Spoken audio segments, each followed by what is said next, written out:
Buenas noches y bienvenidos a Parlamento. Parlamento, como su nombre indica, es un programa de debate y análisis sobre el acontecer de los parlamentos, las asambleas, todos los órganos legislativos, no solamente de la República de Guinea Ecuatorial, sino del mundo entero.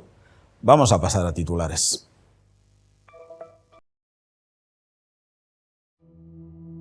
Guinea Ecuatorial se prepara para poner en marcha mediante una ley que establece como obligatorio el seguro de responsabilidad civil de automóvil.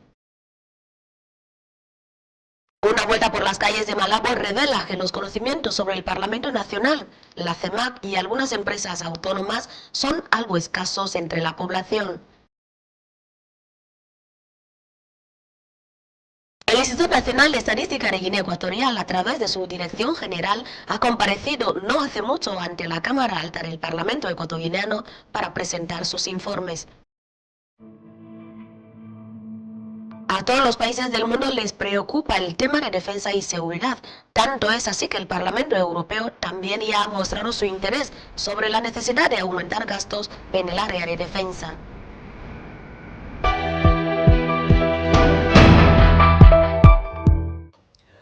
Bienvenidos al plató y vamos a empezar el programa. Como les hemos dicho, el programa es Parlamento y evidentemente el primer tema del día es hablar de qué es un Parlamento.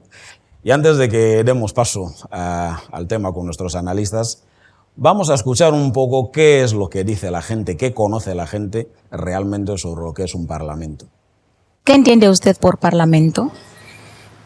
Bueno, lo entiendo como un organismo, una entidad donde un grupo de elegidos por el pueblo se sientan para abordar los temas que conciernen a la buena marcha de la administración, que velan por los intereses de los ciudadanos. El Parlamento es una entidad que tiene por obligación defender los derechos del pueblo. El Parlamento es un órgano nacional, el cual cuya función es regular las leyes de un determinado país como el nuestro, Guinea Ecuatorial. Creo que, en definición, es el conjunto de personas que asisten en representación del pueblo en asuntos del gobierno. Yo creo que el Parlamento es un órgano o una institución formada por diferentes personas que lo que hacen es elaborar las leyes que se deben cumplir en una sociedad cualquiera. El Parlamento es la Asamblea Legislativa de un país. Es uno de los poderes del Estado. El poder legislativo. Legislar quiere decir que hablamos de leyes. En el Parlamento se promulga, se estudia todas las leyes de un Estado. Bueno, pues ya han oído las diferentes opiniones de la población, lo que piensan de qué es un Parlamento.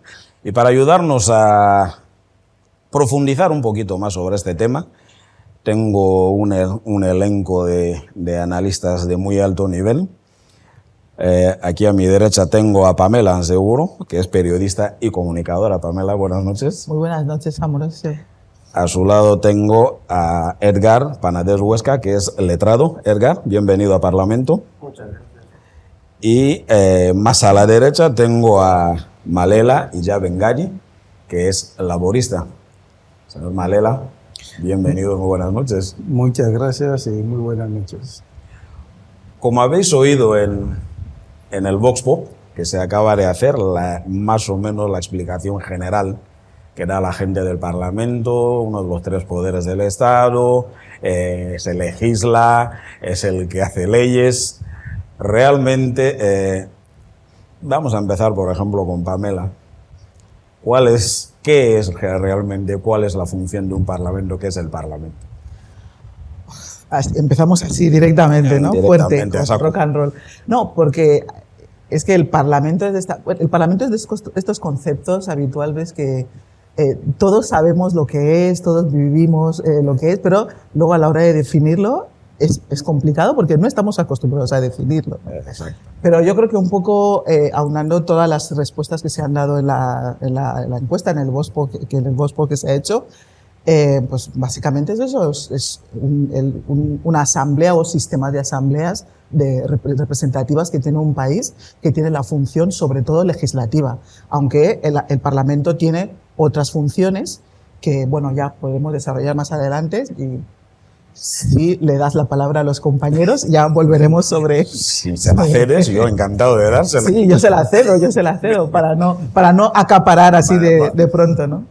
Vale, pues Edgar, lo que dice Pamela, como ocurre muchas veces, sabemos decir qué es porque hemos oído lo que es, y como ocurre con muchas siglas, conocemos las siglas que significan, pero realmente ¿qué hace un parlamento? Bueno, primero tendríamos que definir o al menos contextualizar lo que es un parlamento, que es, como han dicho muchos de los que han intervenido en el Vox Pop, un parlamento es una asamblea en la que personas con diversidad de opiniones, ¿vale?, tienden a poner esas opiniones en conjunto mediante debates e intercambio, sobre todo de posturas, para poder alcanzar lo que es la función principal. Pero como bien ha dicho Pamela, un parlamento tiene más funciones, o sea, funciones que abarcan más allá de lo que es legislar, que es su función principal, porque también los parlamentos tienen la función de fiscalizar lo que es la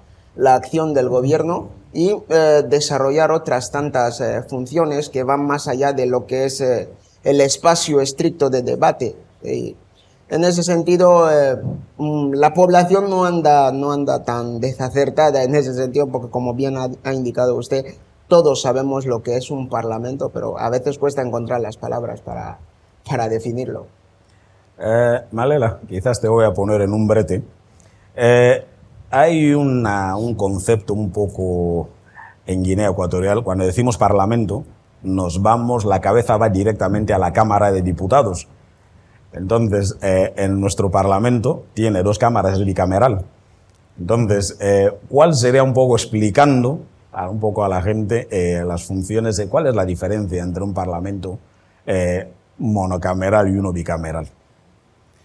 Hombre, yo creo que tendríamos que empezar un poquito, además de una vez más sumarme a la opinión de que lo que ha dicho la gente entrevistada entra dentro del cuadro de lo que cualquiera de nosotros entiende como parlamento, pero los parlamentos tienen algo de esencia propia, de algo muy sui generis, que es ese espacio en el que la población le cede el poder a unas personas para que se encarguen de establecer normas de funcionamiento y controlar al gobierno, que es el encargado de ejecutar esas obras. Por lo tanto, aquella persona, ese pescador de mi pueblo, está representado en el parlamento porque ha cedido su capacidad, sus derechos de formar parte de cómo que tenemos que convivir, lo ha cedido a alguien. Y lo ha cedido para que diga cómo tenemos que convivir, y también para que aquellos que están ejecutando, aquellos que en el Parlamento se ha dicho cómo se debe convivir, fiscalice si lo está haciendo como se ha decidido antes. Por eso esas 2 funciones de legislar cómo quiero convivir y fiscalizar si se cumple lo que yo he dicho a través de mis representantes cómo quiero convivir son fundamentales. ¿Qué pasa de manera rápida en el caso de nuestro parlamento bicameral? Es que, a diferencia de cualquier otro parlamento no nacional que podemos tener en la cabeza, tenemos una cámara que tiene la potestad legisladora, no tanto la iniciativa legisladora, que suele descansar muchas veces, sobre todo en el gobierno, pero la potestad legisladora la tiene la Cámara y sobre todo la Cámara Baja, el Congreso de los Diputados. Pero nuestra Cámara tiene la ventaja de que el Senado no pasaba por ahí. El Senado tiene capacidad de reto. Por lo tanto, hace sobre papel que la función de control, la función de elaboración de normas sea mejor, sea más eficiente, porque una Cámara, la Cámara Alta, tiene la capacidad de vetar. Sí. No, pueden ya. ustedes entrar. No esperen que yo pregunte. Simplemente Sí, sí. quería añadir algo muy importante a la primera parte de su exposición, que es esa cesión que hace el pueblo a esos representantes. Por eso es tan importante ser responsable como ciudadano. Una de las primeras responsabilidades del ciudadano es precisamente votar, ¿no? Votar en las elecciones legislativas, porque al final estás eligiendo a las personas que te van a representar. Porque luego, para poder de alguna manera, no sé, de alguna manera tú también fiscalizar lo que están haciendo, tienes que tener esa legitimidad de decir, bueno, es que yo he depositado mi voto y os he elegido para que me representéis. O sea, que hay que ser responsables en ambas partes, ¿no? Edgar, sí, contigo, estamos hablando de fiscalizar. Una de las funciones, has dicho, del Parlamento es fiscalizar la acción del gobierno. Sí. Ahora, cuando el parlamentario, como dice Pamela, no es responsable, ¿cómo se le fiscaliza? Uf. Esa es una pregunta muy interesante, pero tendríamos que partir de la base de quién le cede el poder al parlamentario para poder hablar en su nombre. Como bien ha indicado Pamela, ese poder le asiste al ciudadano. Entonces, está lo que se llama la penalización o el castigo del ciudadano hacia el parlamentario, que es: yo te he votado para que tú me representes y que hables en mi nombre y no lo has hecho según las directrices que te he fijado. Entonces, mira, quítame a este y ponme a otro para ver si este lo hace mejor. Entonces, el poder que tiene el ciudadano ejecutado a través del voto, que no se limita ahí, porque también existe lo que se llama la iniciativa legislativa popular, que es ese procedimiento a través del cual, dependiendo de la naturaleza de un tema y si es importante, ciñéndose siempre a unos porcentajes que fijan las normas vigentes en el país, pues esos ciudadanos pueden instar al Parlamento a entablar un debate sobre un tema concreto. O sea que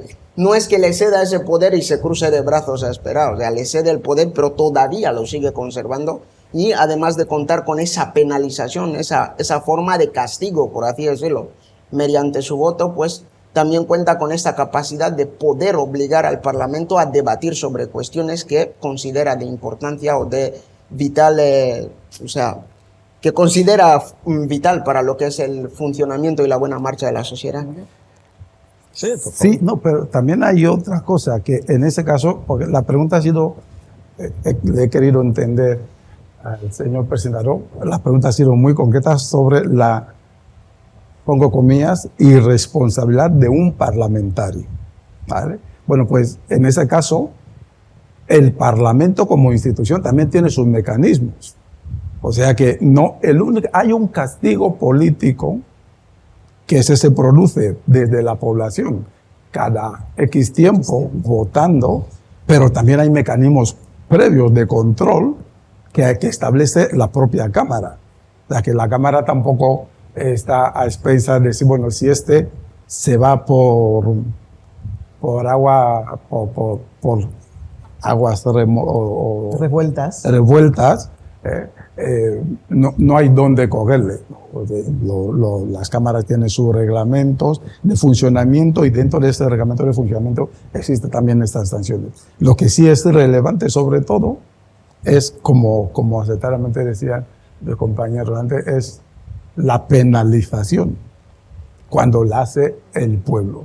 Y es ahí donde es importante una invitación a los parlamentarios de que no se acuerden del pueblo un año antes de las elecciones. Se acuerden del pueblo siempre, que no se aproximen cuando empiezan a hacer los cálculos de que estamos próximos. Cálculos parlamentarios. ¿Sabes una cosa que yo he hecho mucho de menos en nuestro Parlamento? Son esas jornadas de puertas abiertas. Sí. Bueno, que algún año ha habido iniciativas, sobre todo en el Senado, sobre todo con niños o con colectivos concretos, en fechas determinadas, el Día de la Mujer, etcétera. Pero sí que un día de puertas totalmente abiertas, que pueda ir cualquier ciudadano y que haya alguien acompañando y explicándole cómo funciona el Parlamento, cuáles son las dependencias del mismo, etcétera, etcétera, ¿no? Más frecuente, ¿no?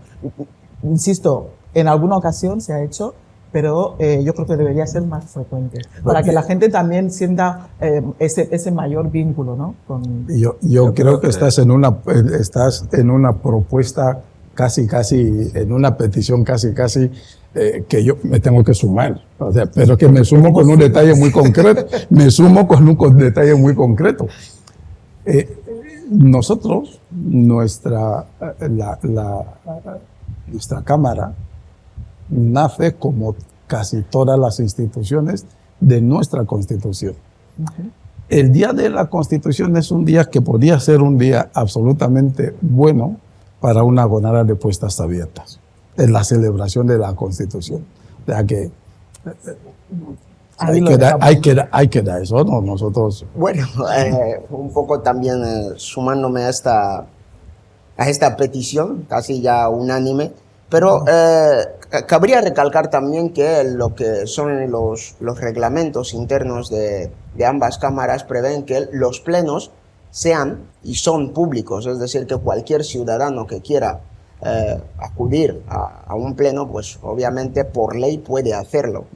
Pero también tendríamos la particularidad de primero inculcar en el ciudadano esa cultura de interesarse por lo que es la labor parlamentaria. Exacto. Entonces, una vez que un ciudadano pues se interesa o al menos quiere ver del Parlamento más allá de lo que le puedan emitir en las noticias sobre un debate X de un proyecto o una proposición de ley, pues ya se estaría haciendo ese acercamiento. Este acercamiento tendría que producirse por ambas partes, tanto por parte de la ciudadanía como por parte de los parlamentarios. Sí, yo creo, a raíz de lo que está diciendo Edgar, yo creo que ahí, como decía Pamela, responsabilidad por ambas partes. Debe haber la curiosidad, por llamarlo de alguna manera, del representado, de saber qué hace mi representado, dónde trabaja, dónde hace su labor de representación, porque yo te he elegido para que me representes. ¿Dónde haces ese trabajo? ¿Cómo haces ese trabajo?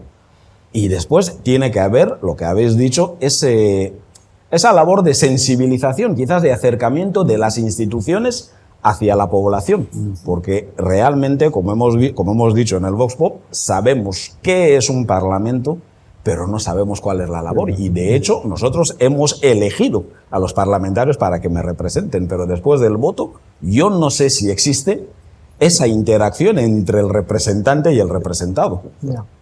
Yo no sé si estas jornadas de puertas abiertas o esa sería una labor más regular que se debería hacer. Sí, porque, por ejemplo, el dato de que las sesiones, las plenarias son públicas, yo lo desconocía de nuestro Parlamento. Mira, nunca te acostarás sin saber algo más. Sí, no, yo lo desconocía. Sí, entonces, lo que pasa es que yo sí creo que debería, digamos, un poquito antes las instituciones hacer el esfuerzo de trasladar esa cercanía, ¿no?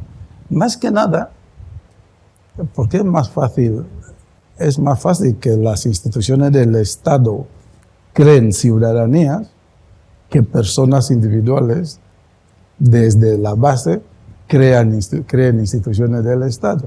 Por lo tanto, en ese proceso de acercamiento, el primer paso, desde mi punto de vista, tendría que darlo las instituciones. Porque yo sigo pensando no en ese ciudadano que está en Batalla en Malabo, que está en Mongomón, en Vinayón. No, estoy pensando no que está en Dubái, estoy pensando en el que está en mi pueblo. Ese señor está muy pendiente de ir a pescar y de vender su pescado. Entonces, hasta que se plantee que detrás de su voto hay todos esos derechos, es muy complicado. Alguien tendría que recordárselo el día que no vaya a la pesca. Bueno, pues yo creo que más o menos ya tenemos una idea general de qué es el Senado, más o menos cómo funciona. Como el programa se llama Parlamento, vamos a seguir parlamentando sobre este tema. Y hablábamos de que una de las funciones del Parlamento es fiscalizar la acción del gobierno. En este primer periodo ordinario de sesiones de este año 2025, han comparecido ante ambas cámaras las entidades autónomas de participación del Estado para presentar, primero defender la gestión que han hecho de sus instituciones en los años precedentes y presentar también de alguna manera cuál va a ser el plan de acción que han preparado, ¿no? Ellos han preparado para este año 2025. Y dentro de estas instituciones, pues alguna de ellas vamos a contar con la presencia de un miembro de una de estas instituciones para que nos explique un poco el funcionamiento de cómo fue la comparecencia. Okay. Pero antes de eso, vamos a ver de quién es el que nos visita.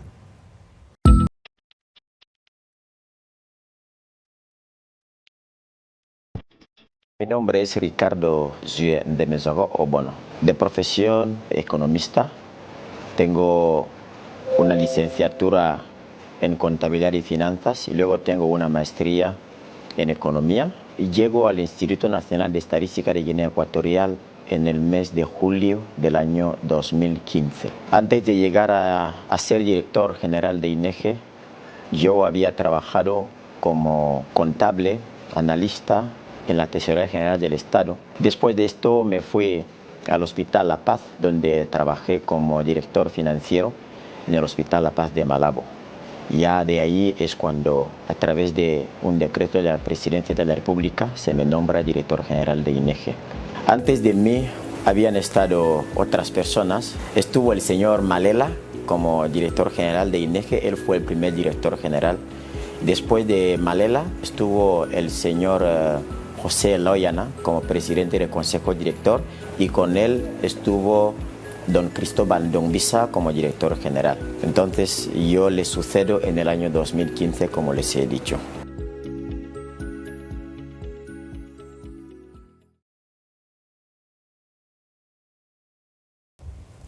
Bueno, pues hemos visto el perfil, ya sabemos quién es la persona y ya se encuentra aquí con nosotros, que es el director general del Instituto Nacional de Estadísticas de Guinea Ecuatorial, don Ricardo Zue de Mesoro Obono.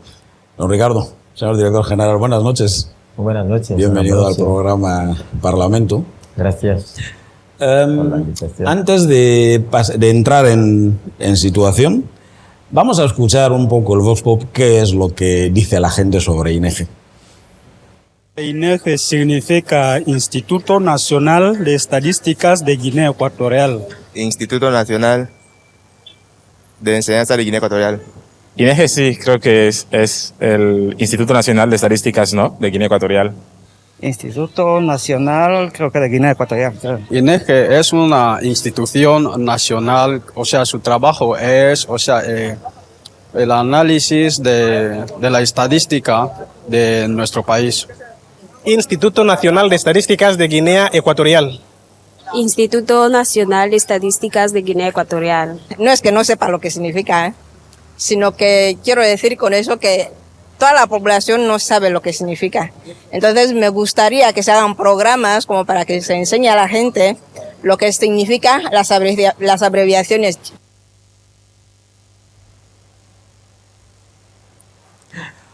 Bueno, pues, señor director, ya ha escuchado usted que todos los guineanos sabemos que el INEGE es el Instituto Nacional de Estadísticas de Guinea Ecuatorial. Es lo que dicen las siglas, pero ¿qué es? ¿Qué hace el INEGE? Bueno, como su nombre lo dice, es el Instituto Nacional de Estadística de Guinea Ecuatorial. Esta institución tiene como misión asegurar lo que es la producción de las estadísticas oficiales del país. Esto en colaboración con las instituciones que también intervienen en esta labor de producción estadística. El instituto realiza directamente también otras operaciones estadísticas como los censos y las encuestas, así como la explotación de los registros administrativos para fines estadísticos. Aparte de esto, también se encarga de lo que es la coordinación del sistema estadístico nacional. Es decir, está ahí para asegurar que las labores estadísticas se realizan de manera coordinada, respetando los procedimientos establecidos por la ley y, cómo no, identificar las operaciones estadísticas emergentes que se deben realizar en el país para poder abastecer o bien disponer a la población de los datos estadísticos que se requieren en cada momento. Vale, antes de dejarle en manos de nuestros analistas, a ver, ¿cuál es el rol del parlamentario en lo que son las estadísticas? ¿Qué rol tiene el parlamentario? ¿Cómo es esa relación estadística-parlamentario? ¿Cómo funciona esto?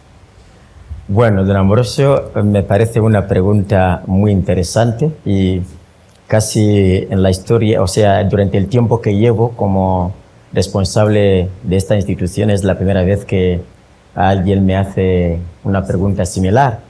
Bueno, el rol del parlamentario es muy clave porque, por ejemplo, podemos mencionar de que el parlamentario utiliza los datos estadísticos para lo que es la promulgación de las leyes. Las estadísticas nos muestran dónde tenemos problemas a nivel social, a nivel económico, a nivel medioambiental.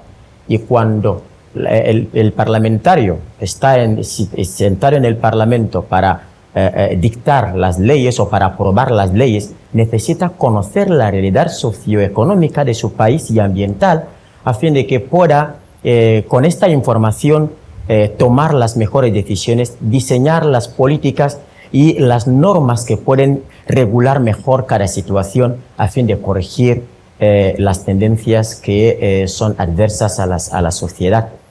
También podemos hablar de, aquí hace poco lo ha mencionado, el rol de fiscalización. El parlamentario utiliza la estadística para, como no, fiscalizar la acción del gobierno, para conocer si la acción del gobierno realmente es eficiente, si es eficaz. Mide que las políticas adoptadas por el gobierno, si estas políticas tienen un impacto positivo o que si estas políticas ayudan para el desarrollo del país. Y la información estadística es la que le va a proporcionar este conocimiento para poder medir cuál es realmente el impacto de lo que hace el gobierno, cuál es el rendimiento de la acción del gobierno. También el parlamentario puede utilizar la información estadística para defender los intereses de los electores, porque los parlamentarios están para representar los intereses de sus electores en el Parlamento. Entonces, cuando el parlamentario conoce la situación o bien los problemas que más afectan a su electorado, entonces va a poder defender mejor sus intereses. ¿Y qué es lo que le va a dar la información para conocer cuáles son los problemas que más afectan al electorado? Son los datos estadísticos. Es por eso que el parlamentario tiene la necesidad de conocer lo que es la estadística, conocer los datos estadísticos de su país para poder representar mejor a la población. Y los parlamentarios, para culminar, pueden también intercambiar, pueden colaborar con los expertos en estadística para poder pedir quizás aclaraciones de cómo pueden hacer mejor la interpretación de esta información estadística a fin de hacer buen uso de estos datos a nivel de las competencias suyas. Vale. Dentro de las diferentes estadísticas, digamos el trabajo que lleva a cabo el INEGE, ¿cuál es la metodología que se utiliza para, bueno, pues los censos y el resto de temas de estadísticas que llevan a cabo?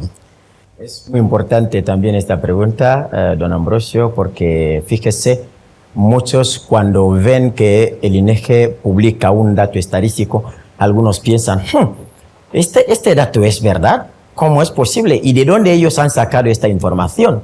Cuando salen los datos del IPC, salen los datos de PIB, etcétera, etcétera, mucha gente, algunos, estoy seguro de que algunos estarán ahí dudando de cómo esta institución llega a obtener esta información. Pues nosotros somos un Instituto Nacional de Estadística. Los institutos de estadísticas existen, casi diré yo, en todas partes del mundo. Llámese de un nombre u otro, pero existen en todos los países del mundo. Y tienen lo que es el Marco Nacional de Garantía de Calidad de las Estadísticas, que es el marco que rige la calidad estadística a nivel mundial. Este marco lo establece las Naciones Unidas, por lo que tiene unos 19 principios, este marco de garantía de calidad, que es el que ayuda a que la labor o bien los procesos estadísticos sean credibles y creíbles, para garantizar que el dato que va a salir al final sea un dato que refleje la realidad. Hay 19 principios, como lo he dicho, en este marco, y los institutos de estadística hacen seguimiento en el proceso de la elaboración de las estadísticas, lo hacen haciendo o bien lo hacen siguiendo los 19 principios que se encuentran en este marco. Incluso los países van más allá para elaborar los marcos nacionales. Guinea Ecuatorial, por ejemplo, estamos ahora mismo en el proceso de validación del Marco Nacional de Garantía de Calidad de las Estadísticas en Guinea Ecuatorial. Y también decirle que de manera concreta las operaciones estadísticas, cada operación estadística tiene su metodología y los institutos siguen las metodologías de cada operación estadística. Si hablamos, por ejemplo, del PIB, el PIB se calcula a través de las cuentas nacionales. El indicador principal de las cuentas nacionales es el PIB. Y hay lo que llamamos el sistema de contabilidad nacional. Actualmente los países africanos utilizan el sistema de 68, los más atrasados, otros utilizan el sistema de 93 y otros ya utilizan el sistema de 2008. Actualmente, quiero decir, hace poco, en el mes de marzo, hemos adoptado en Nueva York, en la Comisión Estadística, el sistema de contabilidad de 2025, que entraría, o bien que se empezaría a utilizar en África en 2030. Por lo que ahora mismo es la metodología, o bien los sistemas más utilizados son estos que he mencionado antes, 2008, 93 y 68. Y estas metodologías son las que los institutos o los que se encargan de compilar las cuentas nacionales tienen que seguir estas metodologías para garantizar que se hace una buena medición de la actividad económica del país. Por lo que cuando nosotros publicamos el PIB, alguien no piense que es una información que hemos ido y lo hemos copiado en algún lugar ahí y decimos, bueno, la tasa de crecimiento del PIB ha sido de 1,5, de 2%. No, es que hemos seguido una metodología para llegar a este resultado. Si hablo del PIB, o sea, del IPC, a través del cual se calcula la inflación, es lo mismo. O sea, como lo he dicho, cada operación estadística que se realiza, ya sea a través de encuestas o censos o explotación de registros administrativos, tiene una metodología y nosotros seguimos estas metodologías para la elaboración de las estadísticas en Guinea Ecuatorial. Bueno, a mí ya me ha quedado claro. Sí. Señores analistas, director general de INEGE. Sí, yo quería hablar. Ha explicado cuál es la utilidad que tiene el Instituto o las estadísticas para el parlamentario, que yo creo que son básicamente las mismas que tiene para el gobierno, solo que en lugar de para legislar, para desarrollar las políticas, establecer las políticas. Para los socios al desarrollo también son muy importantes. De hecho, algunas veces en nuestro caso hay un poco de quejas de que hay algunas estadísticas, sobre todo las relacionadas con población, que están como muy distanciadas, ¿no? Están como, llegan como muy tarde, no están muy actualizadas. Con independencia de todo eso, ¿cuál es, desde el propio INEGE, cuando hacen autoevaluación o autocrítica, crítica positiva o negativa, no tiene por qué ser siempre negativa, ¿no? La crítica. Cuando hacen autoevaluación, ¿qué ejemplos podían contarnos a nosotros, a la población, de cómo han notado ustedes la diferencia de un país de no tener un Instituto Nacional de Estadística a un país como el nuestro que ya la tiene? ¿Qué ejemplos palpables, reales, nos puede usted contar de, bueno, nuestras estadísticas han servido para esto, para lo otro, etcétera? Es muy interesante la pregunta, señora Pamela. Fíjese, un país que no dispone de un órgano que se encarga de asegurar la disponibilidad de la información estadística es un país que no tiene datos, y un país sin datos es un país desconocido tanto por propios como por extraños. Sin datos estadísticos no podemos explicar quiénes somos. sin datos estadísticos no podemos medir cuál es nuestro progreso, o sea, si hay progreso o no hay progreso. No podemos, incluso para tener lo que es el apoyo, la asistencia técnica internacional, nosotros necesitamos los datos estadísticos. Y si no hay un instituto de estadística que asegure de que hay datos disponibles periódicamente, esta es la dificultad. Puedo dar ejemplo del nuestro propio país, Guinea Ecuatorial. En los años pasados, cuando no había un instituto de estadística, conocíamos principalmente dos censos. Conocíamos censo de población y censo electoral. Eran los únicos datos que conocíamos en el país. O sea, y los censos de población se elaboran cada 10 años. Y los censos electorales, cuando hay elecciones, es cuando se hacen los censos electorales. Y todas las demás estadísticas del sector social, económico, ambiental, eran datos que otros organismos, ya sean internacionales, socios al desarrollo, son los que nos informaban sobre nuestra propia situación.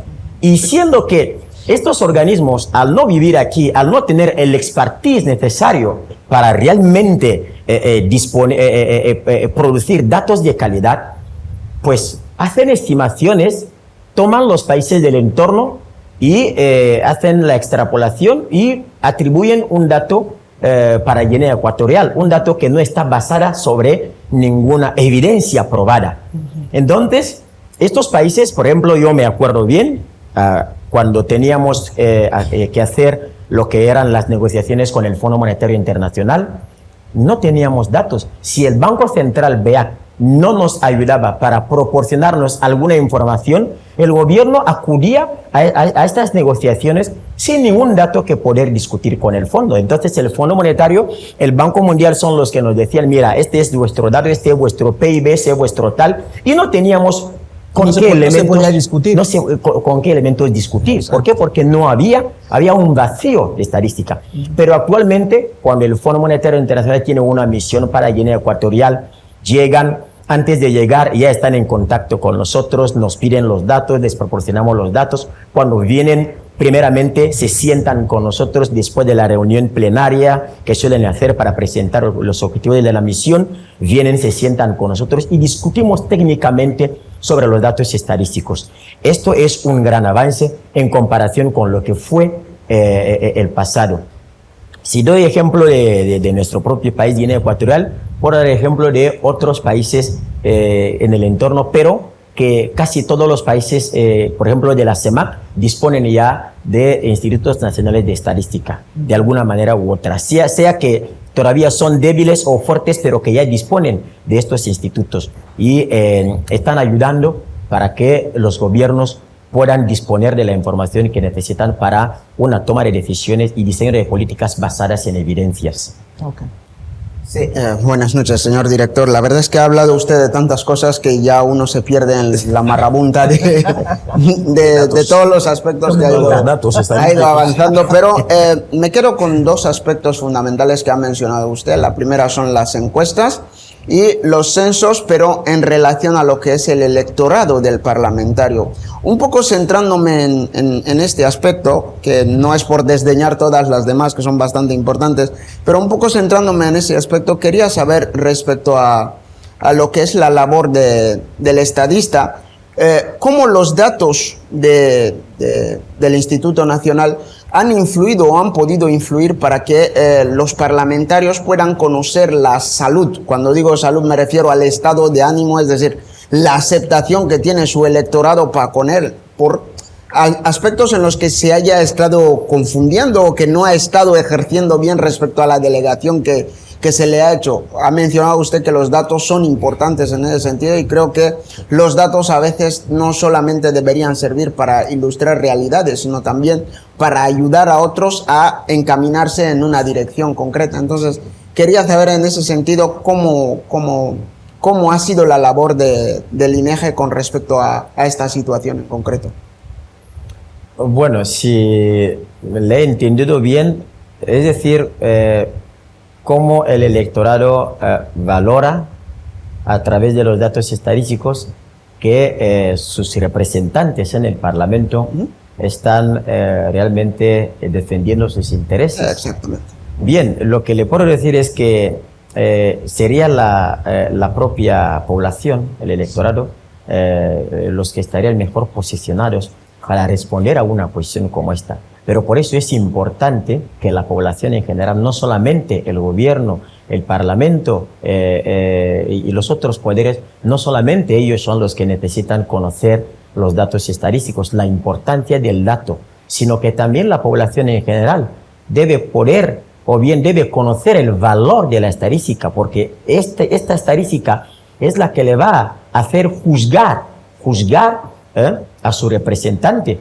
Porque si es que nosotros, por ejemplo, ¿qué diré yo? En una jurisdicción hay una necesidad inminente, digamos, por ejemplo, de agua potable, y que la población o el electorado ha estado en expectativa de que su representante en el Parlamento estaría defendiendo para que haya agua potable, que haya electricidad, que haya carretera, etcétera, etcétera. Cuando la población ve estos proyectos realizarse y puede ver a través de la estadística que en tal periodo se ha construido, por ejemplo, tantos pozos de agua, se ha construido tantos kilómetros de carretera, entonces el ciudadano ya puede juzgar, ya puede medir lo que ha sido el trabajo de su representante en el Parlamento. Por eso digo yo, es importante que la población en general conozca el valor de la estadística para poder hacer este juicio. Antes de pasar a Malela, yo tengo una cuestión. Has hablado de los diferentes tipos de estadísticas, de trabajo estadístico que hacéis, encuestas y todo lo demás. Para obtener estos resultados de los que ahora ya disponemos, porque tenemos un Instituto Nacional de Estadística, ¿cuáles son las dificultades más acuciantes con las que se encuentran? Porque muchas veces cuando se hacen las encuestas nos hemos encontrado con la situación de que, bueno, pues dicen censo electoral y alguien dice que yo no lo hago porque yo no soy de tal partido. Por ejemplo, no me voy a censar porque no soy de tal partido. Sí. O hacen un censo de viviendas y te encuentras con un señor que dice que nadie cuenta a la gente de mi casa porque yo no me fío de lo que van a hacer después, a lo mejor mi nombre va a servir para otra cosa. O sea, son situaciones que supongo que se han encontrado a lo largo durante los trabajos. Entonces, ¿cuáles son las dificultades con las que se han ido encontrando a lo largo de estos trabajos y cómo las han solventado? Bueno, a nivel de las dificultades, que siempre las habrá en un trabajo como este, que no es poco trabajo, pero aquí me gustaría mencionar dos dificultades principales. La primera es la disponibilidad de los recursos necesarios para realizar nuestra labor.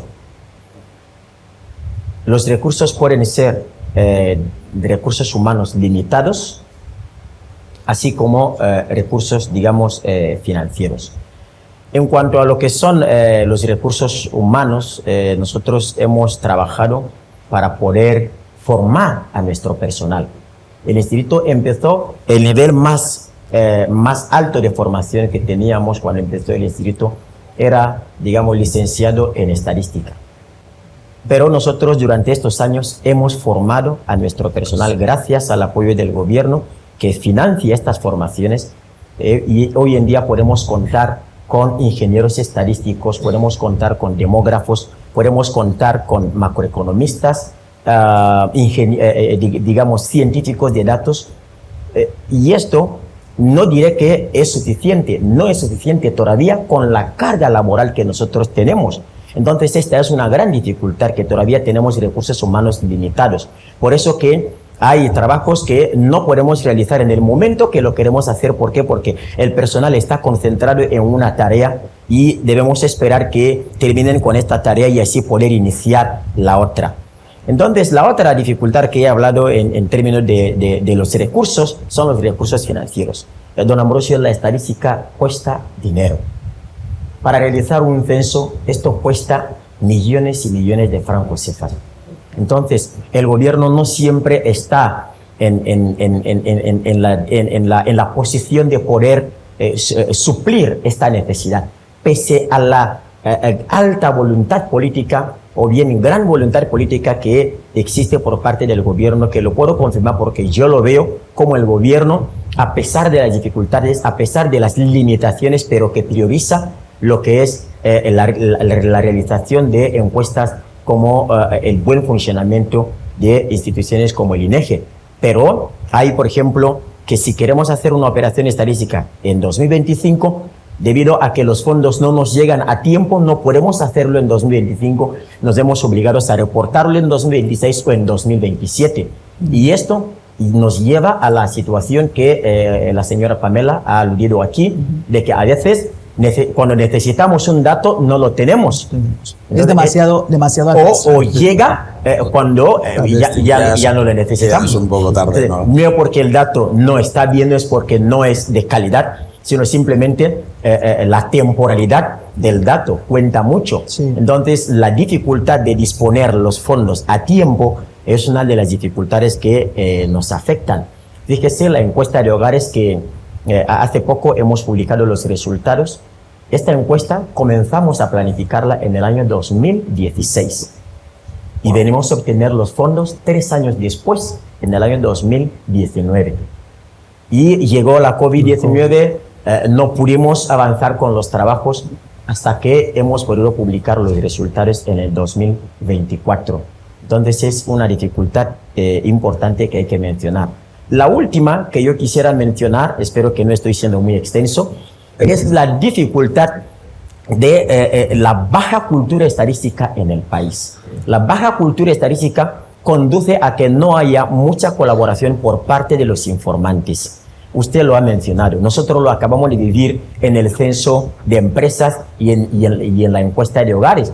En el censo de empresas usted llega a la empresa, le dice, mira, necesitamos que nos rellene este cuestionario, lo que es, digamos, la cifra de negocios, número de empleados que tiene, los empleados asegurados, los no asegurados, y la empresa piensa que usted viene ya encapuchado, pero siendo un inspector de Hacienda que va a utilizar esta información para fines fiscales.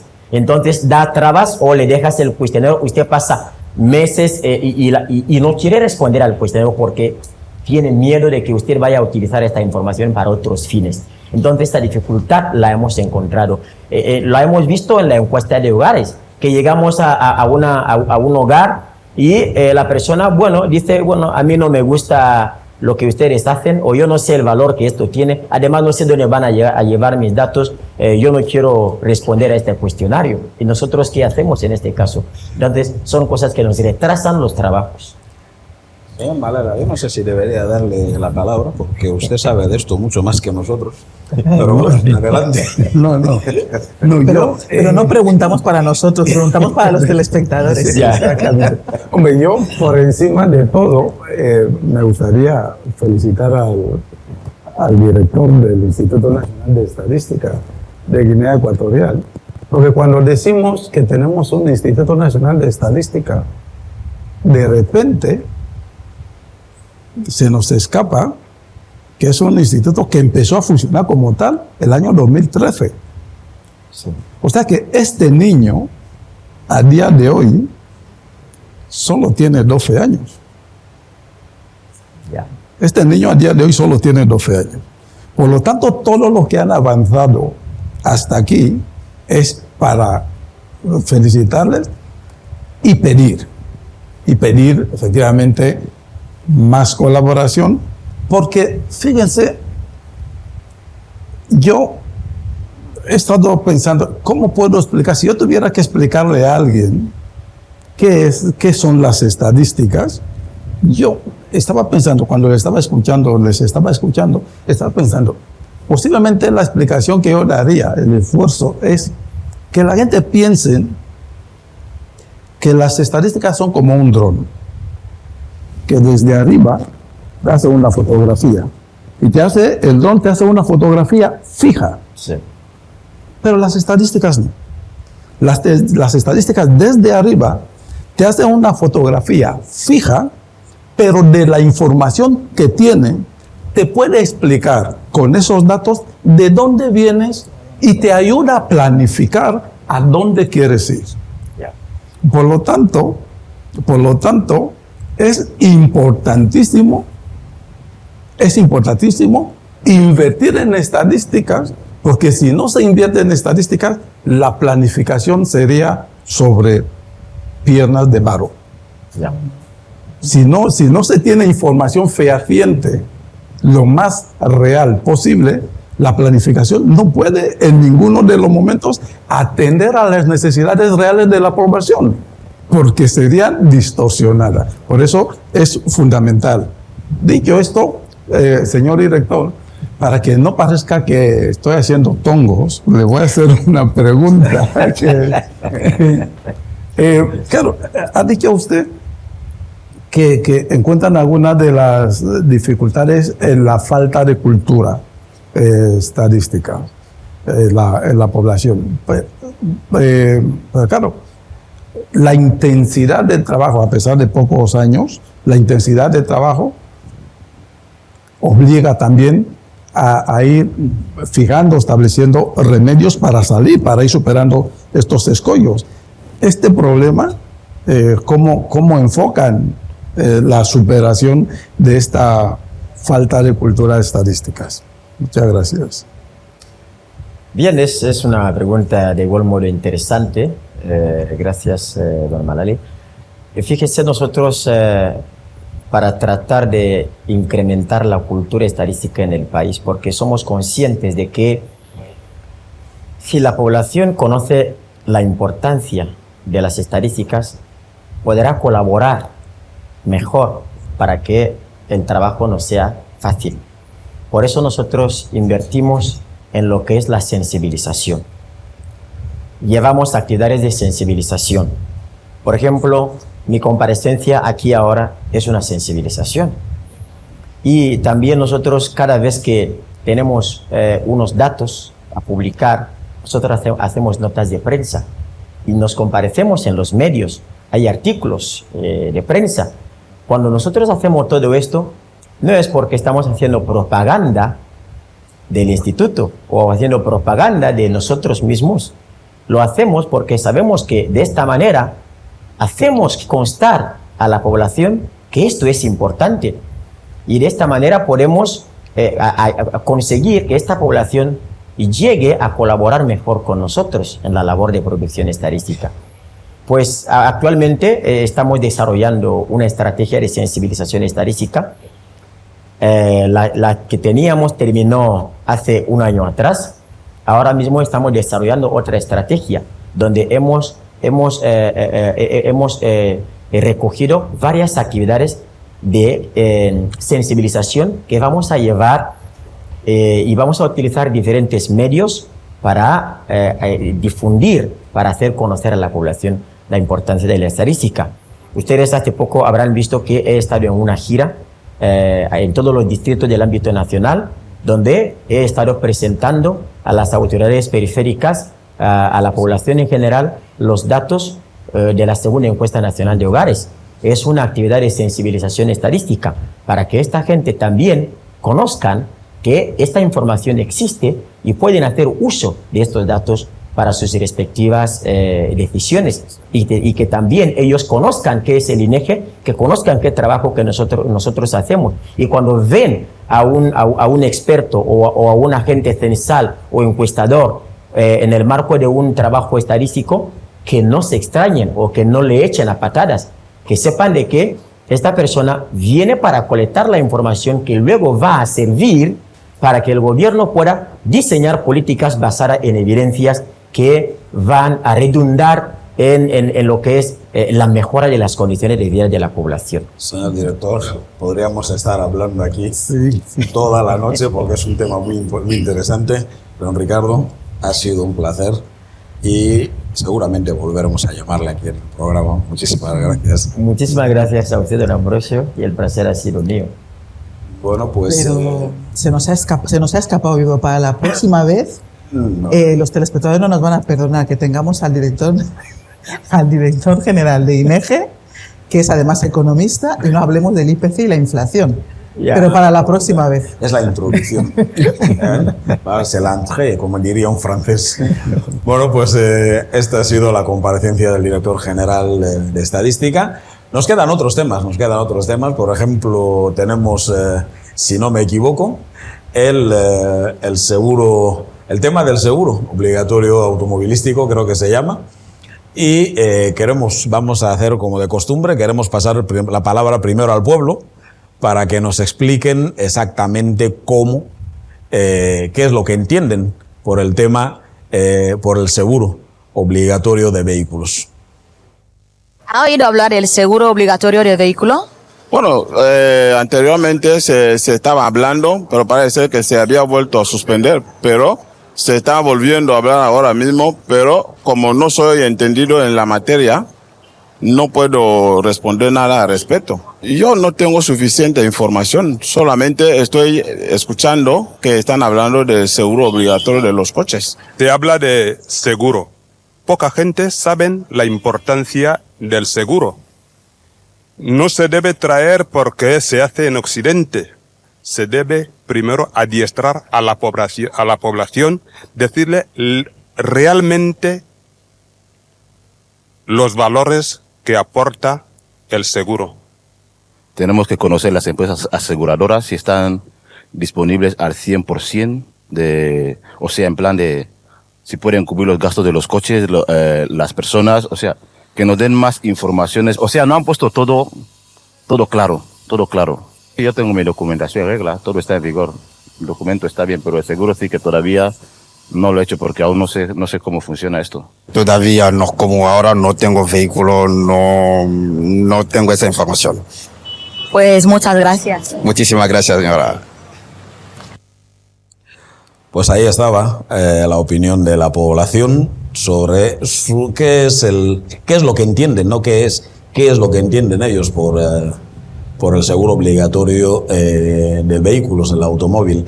Antes de entrar aquí en análisis con los analistas, evidentemente, vamos a dar paso a una pieza que sé que hemos elaborado sobre este tema y después procederemos al análisis. La necesidad de proteger a los conductores y demás usuarios de las carreteras originó que se creara en Estados Unidos a finales del siglo XIX un seguro de vehículo para cubrir los gastos de los daños derivados de un accidente en carretera. Lo que empezó siendo tan solo un contrato entre la empresa aseguradora y dueños de vehículos terminó convirtiéndose en una obligación tras observar varios años después el alto incremento de los accidentes, así como los daños que ocasionaban. Esta misma necesidad a día de hoy también ya pasa a ser cuestión legal en nuestro país, y para preservar con instrumento en mano los bienes y vidas humanas, el gobierno de la República de Guinea Ecuatorial ya ha sancionado una ley sobre el seguro obligatorio de responsabilidad civil de automóvil. La prórroga de 4 meses que dio el gobierno para la entrada en vigor de dicha ley permitirá que asociaciones nacionales de taxis y empresas aseguradoras emprendan negociaciones para convenir, entre otras cosas, las cuotas y el periodo de las mismas. Y aunque todavía se percibe cierta incertidumbre entre la población ante este hecho tan importante como novedoso, el gobierno proyecta llevar a cabo una campaña de sensibilización sobre la importancia de este nuevo instrumento legal para que los futuros asegurados entiendan la necesidad de hacerse un seguro.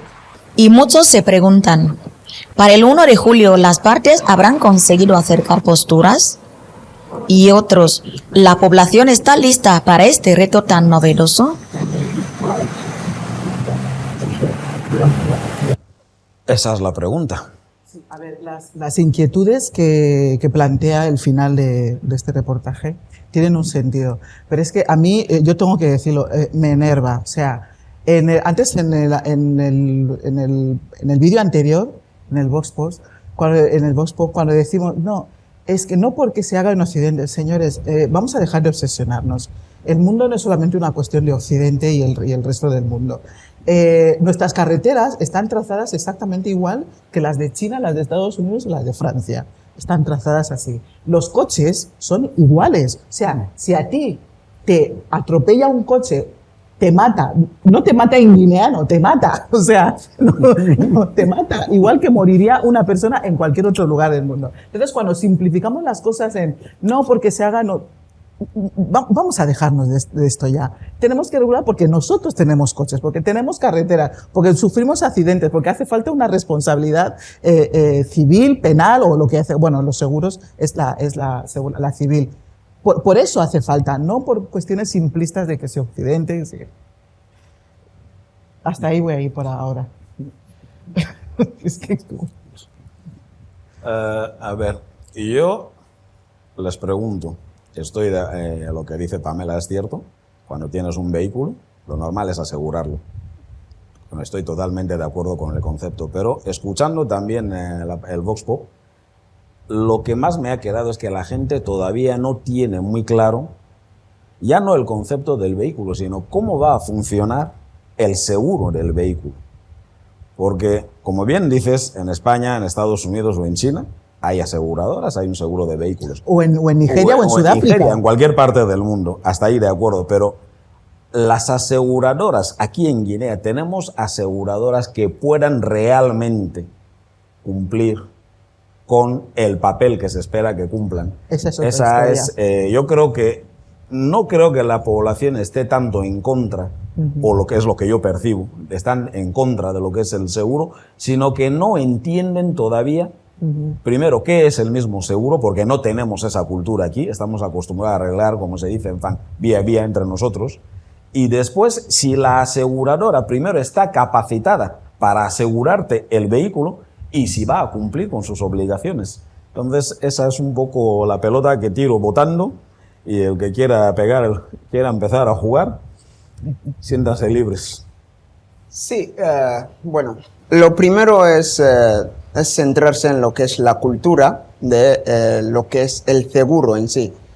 Cuando una persona decide asegurar o no asegurar su vehículo es porque tiene la incertidumbre de que en caso de que pase algo, porque para eso es el seguro, en caso de que pase, no es que vaya a pasar, ojalá si fuese el deseo de todo el mundo que no hubieran accidentes y que tampoco se diera ningún tipo de incertidumbre con los vehículos. Ese sería el anhelo de una sociedad ideal, pero somos humanos y estamos sometidos a cometer errores. A veces no es tanto un error voluntario, sino en ocasiones involuntario, y puede llegar a pasar algo en el asfalto. Entonces, ahí entraría lo que es el seguro. ¿Por qué? Porque cuando pasa un accidente, pues se arma la de San Quintín, lo primero que se llama es a la policía, luego que si las peleas, el puñetazo por ahí, es intentar evitar todo eso y centrar el debate un poco más en distribuir la responsabilidad de a tres, es decir, la tuya, la que hayas podido tener como conductor, la que ha podido tener la persona agraviada y la que tendría la aseguradora en ese sentido. Entonces, desde el momento en el que se fijan aquí los roles que tiene que asumir cada uno, pues ya determinaríamos si la aseguradora en sí puede cumplir o no con la carga que estaría asumiendo en esta situación, porque la carga no es pequeña, no es baladí en ese sentido. Implicaría en todo momento saber si la responsabilidad ha sido tuya como conductor que estás asegurado, saber en qué medida el seguro puede cubrirte esa responsabilidad y qué porcentaje de la responsabilidad tienes que responder tú personalmente. Entonces creo que ese es un debate que habría primero que tener y aclararle a la población esta situación para después poder dar empuje hacia lo que es el seguro, creo yo. Bueno, pues Malela, yo creo que ya tenemos dos puntos de vista. Bueno, yo todavía no he dado mi punto de vista. No ha dado su punto de vista. He hecho una acotación sobre algo que he escuchado que me ha hecho que me sube el azúcar. Bueno, pues entonces... que baje la glicemia. Entonces, Malela, antes de que se le suba el azúcar a Pamela, a ver, sobre el tema del seguro obligatorio, ¿debería ser obligatorio?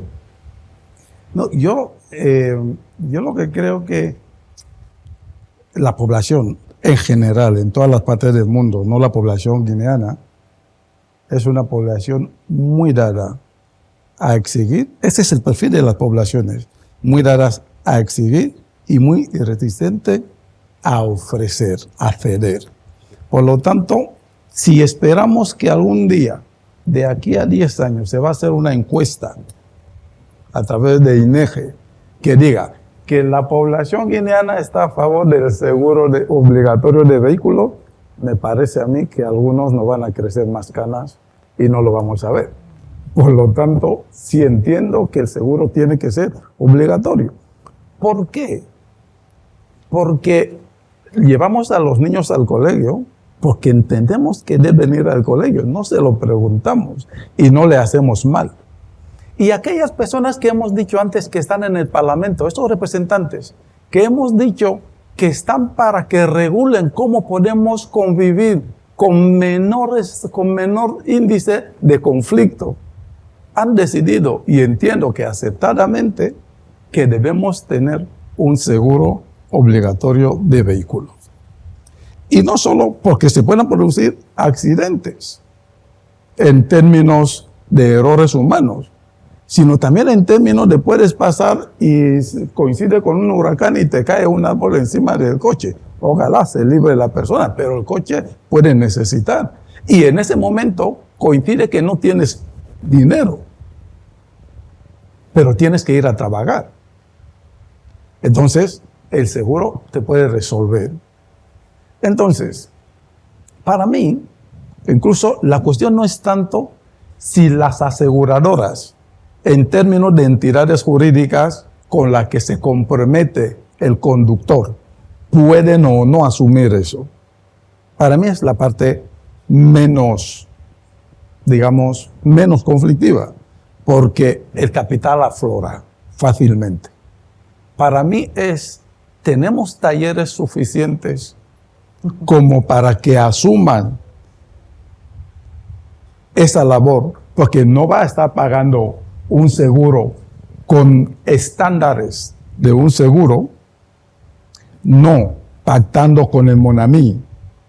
Te sale caro el seguro para que luego reciba la misma calidad de trabajo que pactando en la esquina con el Monami. Por lo tanto, para mí, el tema fundamental es ese. Eso por una parte. Y luego, por otra parte, yo espero que el seguro dé un paso también a que el trabajo tenga una mínima garantía. No puede tener sentido que vas a un taller después de pagar un seguro y que te pase como ahora, que te dice, no, la pieza que he puesto al día siguiente se ha estropeado la pieza y te dice, no, papá, es que estaba mal. No estaba mal. No, ya no es eso. Que la garantía también se extienda, porque la inversión del seguro no va a ser en términos de un pacto con el mecánico, sobrino, amigo, hermano de no sé quién. Yo creo que estos pequeños detalles pueden a la larga ser más importantes de lo que en un principio se puede plantear desde el punto de vista oficial. Y luego una cosa sobre la obligatoriedad. Claro, que la obligatoriedad implica una cosa, y es que tiene que ser seguros o para todos o para ninguno. Ahí está la obligatoriedad. Exacto. Porque si no lo hacemos obligatorio, nos encontraríamos con que unos tienen seguro y otros no. Claro. ¿Y qué pasa cuando un vehículo con seguro y otro vehículo sin seguro tienen un conflicto? ¿Cómo lo solucionamos? O sea, es o todos o ninguno. Pero también es cierto, yo entiendo perfectamente todas las dudas que han expresado la gente en el Vox Pop. Lo único que era un poco, mi acotación era por la forma de expresar algunas cosas, ¿no? Que suelen dejar el discurso un poco como simplista. Luego también hay otra preocupación que yo tengo. ¿Qué vehículos vamos a asegurar? Porque por lo general, los seguros de vehículos, cuanto más antiguo sea un vehículo, más caro. Más caro, sí. Y nuestro más parque, caro. Y nosotros tenemos un parque, a veces, que no es que sean vehículos antiguos, es que son vehículos que en otros sitios ya no permitirían que circularan. Claro. Entonces, ¿las aseguradoras van a querer asegurar esos vehículos? Exacto. ¿O vamos a obligarles a todas estas personas a cambiar su vehículo? ¿O le vamos a decir, no, tú te quedas fuera? O sea, todo eso lo tenemos que... Y luego la cultura. No podemos quedarnos con la cultura de tú me has rayado el coche, vale, nos intercambiamos la llave, vale, pero si no me has rayado el coche y si has chocado conmigo y has matado a alguien que iba en mi coche, ¿también lo solucionamos así? ¿no? Eso también tenemos que, quitando todo lo que decimos, la información, los costes, porque también es verdad, hay unos costes y hay un salario mínimo.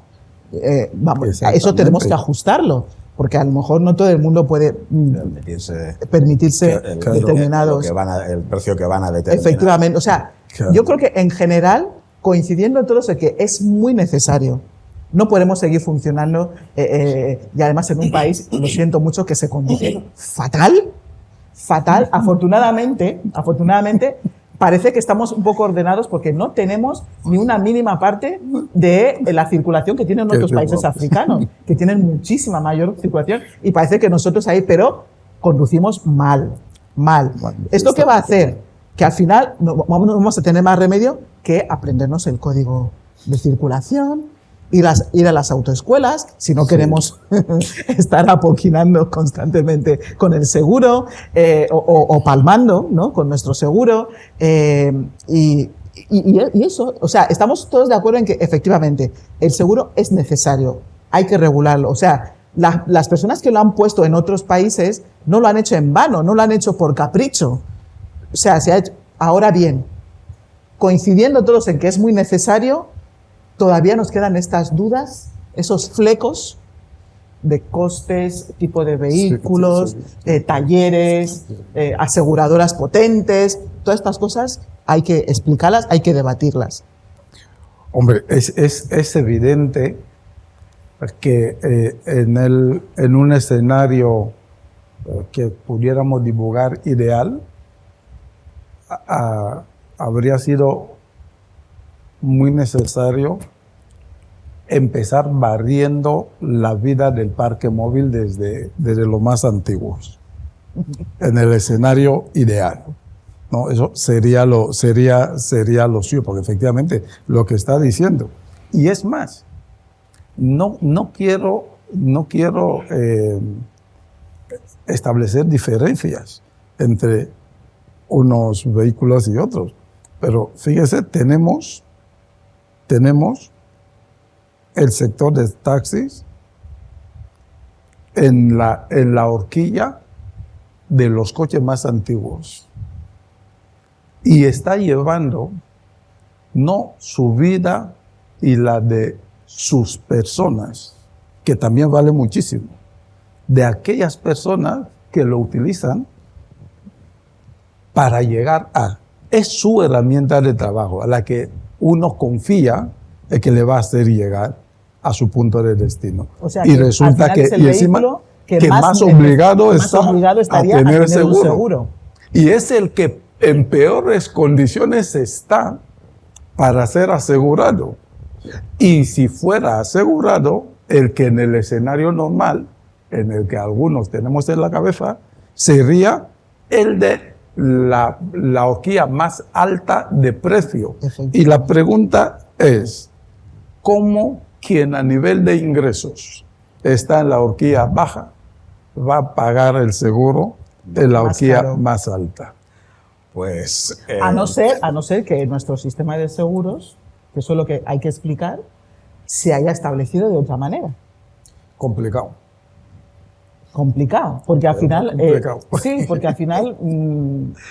Sí, qué complicado. Bueno, pues como decíamos con el director de estadística, podríamos seguir hablando de este tema, pero como bien hemos dicho, he dicho al principio del programa, este es un programa que no solamente es a nivel nacional, vamos a hablar un poco de cosas que ocurren fuera de nuestras fronteras, vamos a pasar a nuestro bloque internacional y el primer tema que vamos a abordar, Pamela, Malela, Edgar, es sobre las campañas de sensibilización que se está llevando a cabo en Etiopía contra los matrimonios infantiles y los embarazos precoces. Parece que ese tema ya viene siendo persistente y el gobierno ha decidido ya ponerle coto, porque cada vez parece que los matrimonios, las mujeres se casan, o las niñas en este caso no son mujeres, cada vez son más jóvenes a las que se fuerza a contraer matrimonios con personas pues que triplican, a veces cuadriplican su edad. Y además no voluntariamente, involuntariamente impuestos, ¿no? Evidentemente. Pero es lo que yo siempre digo, que al final, muchas veces en nombre de la cultura, a veces estamos dispuestos a mantener algunas prácticas nefastas, ¿no? Y yo siempre digo, no conozco ninguna cultura en este planeta que se mantenga exactamente igual que hace siglos. Todas las culturas, por el bien incluso de su población, lo que hacen es ir con el tiempo adaptándose, eliminando y revisando de vez en cuando cuáles son estas manifestaciones culturales que hoy en día ya no nos sirven, porque el mundo ha cambiado, porque hoy en día se consideran, o porque ya hemos analizado que no corresponde, no es bueno para la población, ¿no? Y esta es una de ellas. Seguramente hay muchas culturas, muchos países donde hasta ahora, hasta bien hace poco, en Etiopía lo están haciendo ahora, los matrimonios infantiles por condonación de deudas, por alianzas entre familias, por alianzas empresariales incluso, matrimonios, o simplemente por pobreza, no sé, se establecían matrimonios infantiles, sobre todo de niñas. No ocurría tanto con los niños, pero niñas casadas con hombres adultos. Y bueno, yo creo que no nos queda más que congratularnos de ello. Al final, es llegar a un punto en que dices, bueno, vamos a pararlo aquí.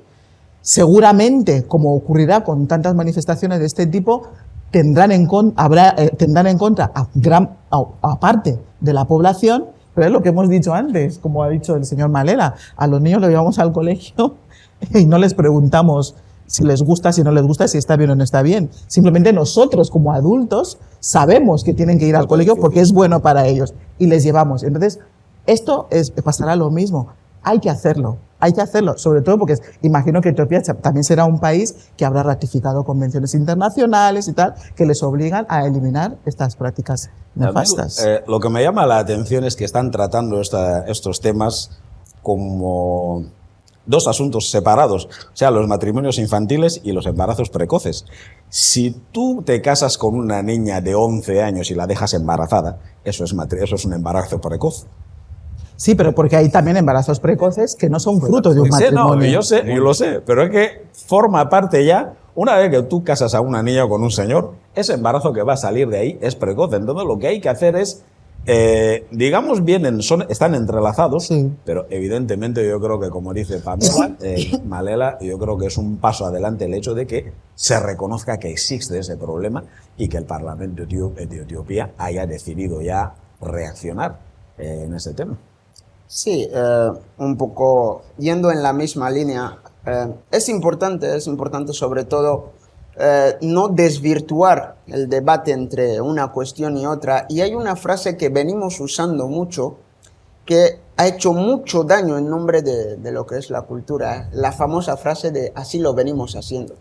Esta frase ha hecho muchísimo daño y se han hecho auténticas barbaridades en nombre de lo que es nuestra cultura. Y creo que el Parlamento etíope ha tomado una gran decisión, sobre todo porque hay que darle a las niñas y a los niños la oportunidad de crecer y cometer sus propios errores. No que ellos, o sea, que tengan que ser, su vida tenga que verse arruinada por las decisiones de otras personas que no han sabido vivir acorde a unas líneas de vida y que luego pretendan utilizar a sus hijos o hijas en este sentido para intentar subsanar lo que es su realidad. Y creo que los embarazos precoces en este sentido, que son consecuencia, como bien ha mencionado Ambrosio, son una consecuencia directa de esos matrimonios con niñas menores. Habría que acotarlos y sobre todo pensar que el embarazo en sí se daría con menos frecuencia si al menos no se legalizasen, entre comillas, situaciones que pudiesen propiciar estos embarazos. Hombre, yo tengo que decirles que yo estoy cabreado. Yo estoy sinceramente cabreado porque no nos olvidemos que la Organización de las Naciones, o sea, de la Unión Africana, está en Etiopía. Y no nos olvidemos que todos los países de África son miembros de la ONU, donde tenemos suscritos compromisos como parte de la comunidad internacional y todavía el año 2025, siglo XXI, estamos hablando en Guinea Ecuatorial como novedad y alegrándonos que en Etiopía están luchando contra matrimonios infantiles y embarazos precoces. O sea, ahora es cuando se han dado cuenta que los niños tienen derecho a ser niños. Y sin embargo, representan la referencia en el continente africano de nuestro escenario de respeto a los derechos humanos. No puedo no estar triste. Sí, pero tienes que, a ver, es un doble sentimiento. Tienes que estar triste, efectivamente, por eso. Pero tú también piensas en aquellos países donde ni siquiera se lo han planteado todavía. Sí, no. Si entonces, por ahí tendrías que alegrarte. No, Pamela, tú me invitas a alegrarme y yo me alegro. Y luego no olvidemos una cosa, que tenemos que estar vigilantes, porque estamos hablando de Etiopía, pero recordemos que tenemos que estar vigilantes, porque aunque sea una práctica cada vez menos habitual en nuestro país, recientemente, creo que hace un año o poco más, tuvimos un caso de una señora que por condonar una deuda, no sé qué, casó a su hija. En este caso no era con un señor mayor, era con otro niño. Y claro, ahí el daño se hacía a los dos, porque los dos eran menores y no podían casarse. O sea, que tenemos que seguir vigilantes, no pensando solamente que estas cosas solamente pueden ocurrir fuera de nuestras fronteras, sino que, oye, nosotros en algunas prácticas nefastas hemos alcanzado unos niveles buenos y tenemos que seguir vigilantes porque sigue habiendo personas, porque cuando nosotros, cuando vimos esa noticia, de un pueblo en Guinea que había ocurrido esto, tú te dabas cuenta, al ver cómo declaraban los testigos, los presidentes de la comunidad, que él dijo que, bueno, le parecía lo más normal y tal, la madre deudora, la madre que entregaba a la niña, tú te das cuenta de que ellos realmente estaban convencidos de que no estaban haciendo nada malo. Sí, pero, o sea, esa mentalidad en algunas personas sigue existiendo y tenemos que seguir vigilantes. Sí, no, pero nosotros en eso tenemos, como país, tenemos una ventaja, que tenemos una legislación que lo impide, un parlamento que ha aprobado leyes que lo impide, y lo que hace falta es trasladar a estas personas que el empeñarse en entender la cultura, como tú acertadamente decías, en términos estáticos, es lo más fácil para que desaparezca. Es lo más fácil para que desaparezca una cultura, plantearla en términos estáticos. Pero yo lo que quería decir con estar triste era no porque no me alegrara con esto, sino para ver cómo hay un manto de realidad, o si quieres, de una verdad no tan ajustada, porque un país como Etiopía, un país que además los amantes de la colonización siempre presumen de que ha sido, dicen algunos, el único país no colonizado, pero no ha evolucionado.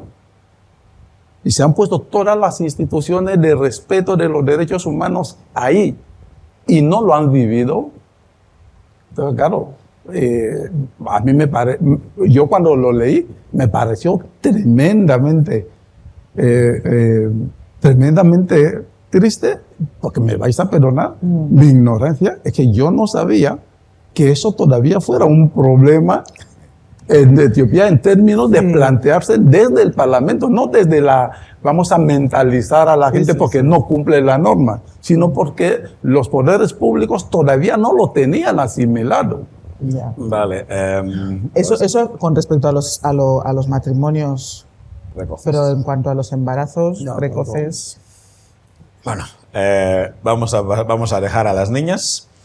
Y nos alegramos de que, bueno, pues el Parlamento etíope haya tomado esta decisión. Vamos con otros niños, y en este caso son los que han decidido invertir más dinero en defensa. el Parlamento Europeo. Sabéis que los países europeos, la Unión Europea han decidido ahora que se debe aumentar el gasto en defensa. Yo no sé si estamos hablando de paz, pero estamos invirtiendo más dinero. Pero es que eso es lo que dicen siempre los ideólogos, que al final la mejor manera es lo que dicen, que la mejor manera de conseguir la paz es armarse, prepararse para la guerra. Es así. Y aquí yo también voy a hacer un poco de niña, de ingenua, buenista, pero es que tengo que decirlo porque es como yo lo siento, que es una pena. Es una pena porque es verdad.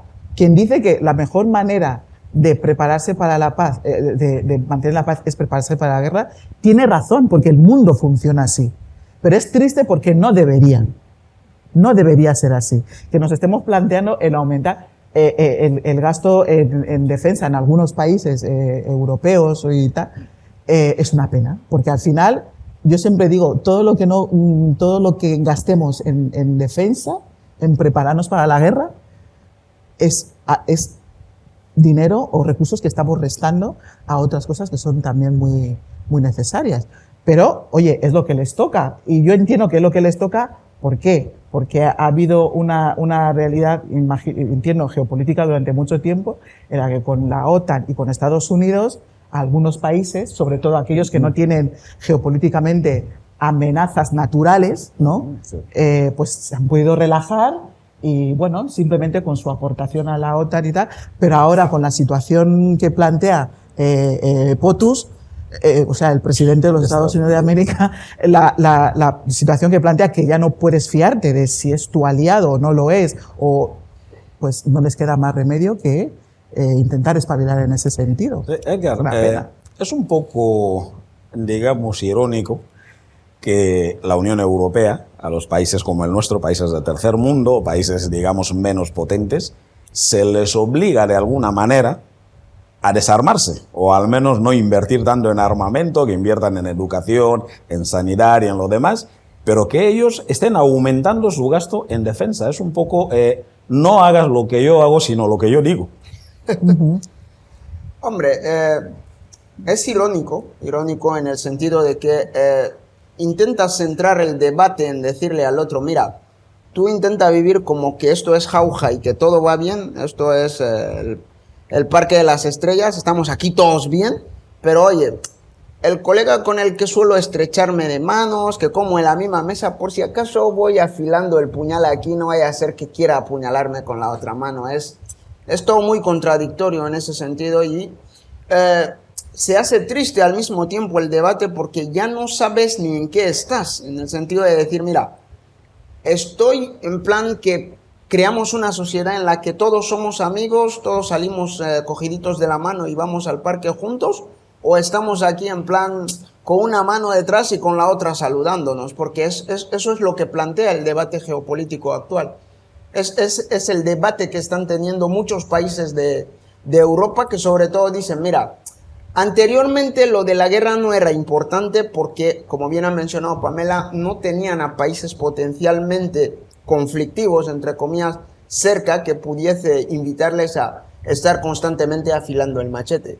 Pero a los demás países, a muchos países africanos, siempre se les ha dicho, mira, intentar estar aquí como que sois todos hermanos, no pasa nada, no os peleéis, ser buenos. Esto es como el tirón de orejas que siempre le pegaban a uno en el patio del colegio, en plan, es tu amigo, no le golpees y demás. Pero luego cuando miras lo que está haciendo el otro, pues no invita mucho a ser un espejo de lo que te está pidiendo. Pero curiosamente, ninguna de las dos guerras mundiales se inició en África. No, ninguna. Ni en Asia. Yo creo que eso desde la lógica de la geopolítica es lo mínimo que se podía hacer. Aún no compartiéndolo, pero es lo mínimo que se podía hacer. ¿Por qué? Es que Europa había abanderado siempre el tema de los derechos humanos, entendiendo que para la utilización de la fuerza estaba el primo sumosol, llamado Estados Unidos. Pero que el primo sumosol ha agitado el árbol y dice, ahí os quedáis. Pero claro, esta Europa resulta que ha incorporado espacios físicos y de interés político y estratégico que el otro mastodonte de potencia, otra potencia, está diciendo, me apetece esto. Y estos señores tienen firmado una solidaridad. Por lo tanto, se tienen que armar para intentar equilibrar las fuerzas y alcanzar la paz, que es una manera de llamar, de tener la tregua del miedo permanente. Porque claro, si para tener la paz tenemos que estar siempre mostrándonos los cuchillos, no es que queramos estar en paz, es que nos tenemos miedo. Y así es como empezó el saludo, dicen, el darse la mano empezó por el miedo a que la gente se cruzaban en la antigua Grecia, en los poblados, y para no sacar la daga, entonces se daban la mano como acuerdo de no agresión.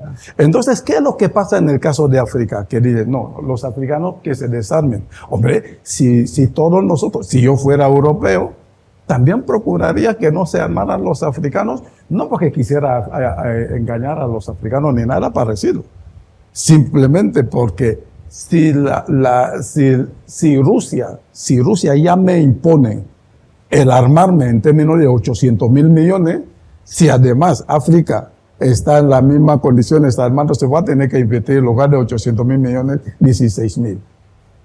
De acuerdo, pues esto es lo que ha constituido hoy nuestro bloque internacional y, como no, de armas vivimos aquí.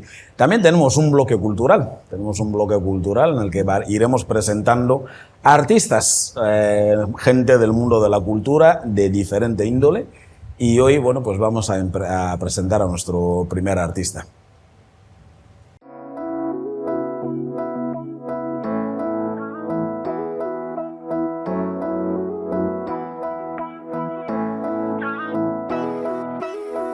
En un mundo que a veces se empeña en ser gris, hay personas que se obstinan en colorearlo.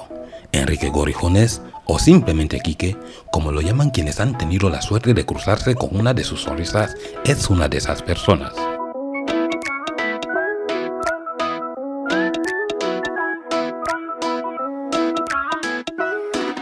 Con un sombrero multicolor que parece haber sido tejido con retales de alegría y una sonrisa que no necesita presentación, Quique se planta ante los niños como un mago moderno, aunque su varita mágica no lanza hechizos, sino pompas de jabón. Sí, pompas, frágiles, efímeras, pero infinitamente poderosas, porque en cada una de ellas, este artista logra capturar algo más que aire y jabón. Captura miradas de asombro, carcajadas sinceras y sobre todo la capacidad de soñar. Detrás de ese universo lúdico y colorido, hay también una historia de legado. Quique es hijo de Gori Molubela y nieto de Alfredo Jones, nombres propios que figuran entre los padres de la independencia de Guinea Ecuatorial. Nació en 1966, apenas 2 años antes de que su país conquistara la libertad.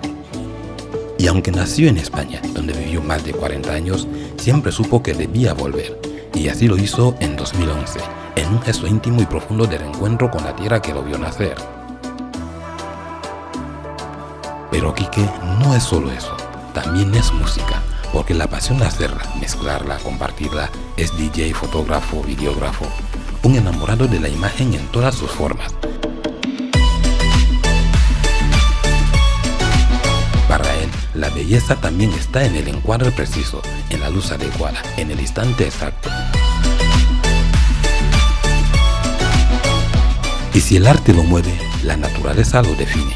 Amante de lo verde, de lo vivo, de lo que brota, ha creado su propio banco de semillas, porque entiende que tirar una semilla es como renunciar a un futuro, y más aún cuando se pisa una tierra tan verde como la de Guinea Ecuatorial.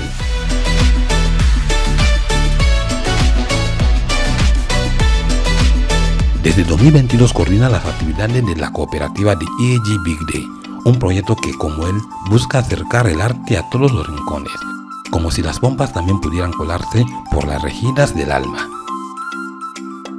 Quique no solo hace pompas, hace pausas, nos invita a mirar hacia arriba, a seguir con los ojos aquello que flota y desaparece, recordándonos que a veces lo más hermoso es también lo más fugaz.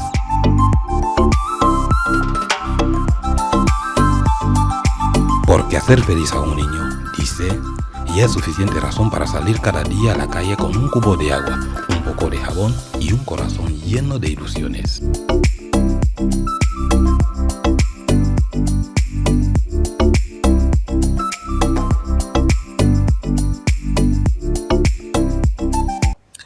Bueno, pues creo que hemos visto un reportaje bastante interesante y el protagonista de este trabajo que hemos visto es Enrique Gorijones, que se encuentra ya aquí con nosotros en el estudio. Don Enrique, bienvenido. Hola, buenas noches a todos. A ver, es bueno siempre oír de la boca de uno mismo cuál es exactamente tu trabajo. Bueno, en lo que estoy concentrado principalmente es en hacer visible el trabajo de nuestros compañeros artistas, ¿no? Y cuando hablo de los artistas no hablo solo de cantantes o pintores o escultores, ¿sí? Hay diferentes artes en las que mucha gente tiene el dominio, ¿no? Y básicamente cada uno de nosotros tenemos diferentes dones o habilidades para desarrollar cualquiera de las expresiones artísticas, ¿sí? Y en esa línea yo me he estado formando, yo he crecido en Europa, en España, y me he estado formando constantemente con maestros y he venido aquí, a mi país, y tengo la intención, ¿no?, de poder formar a todos los que estén interesados, sea el arte que estén interesados, ¿no? En resumen. ¿Cómo ha encontrado el panorama artístico en Guinea Ecuatorial? ¿Cree que hay potencial, hay nivel? ¿Cómo ha encontrado el panorama? Pues en resumen, sobra talento, ¿sí? Sobra talento. Aquí en nuestro país hay un montón de talento en todas partes, ¿no? Pero hay diferentes dificultades. Sí, hay muchos talentos que no encuentran la guía o algún buen maestro o alguien que le oriente, ¿no? Normalmente nosotros somos como imitadores, ¿no? Básicamente cuando tú ves algo, tú dices, yo puedo hacer esto o yo quiero hacer esto, pero hay muchos niños que no lo ven, ¿no? Y a lo mejor se dedicarán a otra cosa y entonces la idea era hacer visible, pues, digamos, las diferentes expresiones artísticas, ¿no? No tenemos una escuela de bellas artes, por ejemplo. No tenemos... Bueno, hay sitios donde se está formando, ¿no? Que en música, en diferentes habilidades, pero tenemos diferentes deficiencias, ¿no? Estoy hablando como entornos como la agricultura. Tenemos una tierra maravillosa y hay una propuesta que es un banco de semillas. Y un banco de semillas no es un espacio donde la gente va a comprar semillas, sino hacer entender a la población, a nuestros niños, a los adultos, incluso a los mayores, que las semillas no se tiran, ¿sí? Que como cada uno de nosotros, cada semilla debe hacer su trabajo, ¿sí? Y sería un país como un jardín botánico impresionante, ¿sí? Sería maravilloso. Lo que pasa es que es un trabajo en el que estamos ahora y no sé hasta dónde podemos llegar, ¿no? Pero básicamente es hacer visible a la gente y luego cuando ellos vean, pues los que estén interesados en participar, que puedan participar realmente. Desde que ha empezado esta actividad de formación, de aglutinar, digamos, diferentes corrientes artísticas, ¿y han llevado a cabo un tipo de exposición, un festival en alguna parte? Sí, hemos hecho 2 años consecutivos, desarrollamos un festival en Sumco, ¿no? Y eso estuvo muy, muy bueno. Porque la primera experiencia fue un poco más difícil, pero ya la segunda experiencia ya contábamos con la Federación de Kung Fu, la Federación de Patinaje, que ya estaba en vigor, y con un montón de artistas, y estuvo muy, muy, muy genuina. Anteriormente a esto nace en el Parque Nacional, que trabajaba ahí, ¿vale? Y estábamos trabajando en diferentes actividades artísticas, ¿no? Como monitor de actividades. Y nuestra propuesta era llevar al parque por diferentes visitas de colegios y mostrarles, pues, y que ellos pudieran elegir, ¿no? ¿Qué es lo que yo quiero ser o qué es lo que yo quiero hacer? Que es el resumen de lo que se trata, como hablaban antes ustedes, de que los niños puedan elegir, ¿no? Y de que no sea un mayor el que decide si tú eres un soldado o eres un conductor o eres ¿no? Que los niños puedan elegir. Bueno, antes de dar la palabra a los analistas, es que me ha llamado la atención el chaleco que lleva o la chaqueta que lleva. Parece que está hecha a base de anillas. Las anillas de latas, ¿no? Sí, sí. ¿Es de Nani? Sí. Sí, básicamente es promocionar y que la gente vea, ¿no?, a los artistas y sus expresiones, ¿no? Y sí, ella es una de nuestras artistas y es una maestra también. Sí. Y aparte de esto hace diferentes expresiones artísticas muy buenas. Bueno, pues, señores, Sí, sí. don Gregorio. Bueno, sí. Enrique, No, perdón. adelante. Enrique, sí. perdón. Don Enrique, buenas noches. Según estaba viendo en el reportaje, usted es descendiente de aristócratas. Y la verdad es que, centrando el debate un poco en lo que nos tiene aquí, veo que han mencionado mucho lo que es el arte y sobre todo ha hecho énfasis en la pasión que hay que poner en este arte, pero obviamente el arte puede adquirir tantas ramificaciones como anhelos o deseos podamos tener las personas. Entonces, en lo que es su actividad o la labor que pretende desarrollar y que ya está desarrollando, ¿está abierto a poder entender o a ver a toda clase de artistas? Y en ese sentido, ¿cómo prevé usted poder ayudarles a dar rienda suelta a todo el talento que usted bien ha reconocido que hay mucho talento aquí atesorado?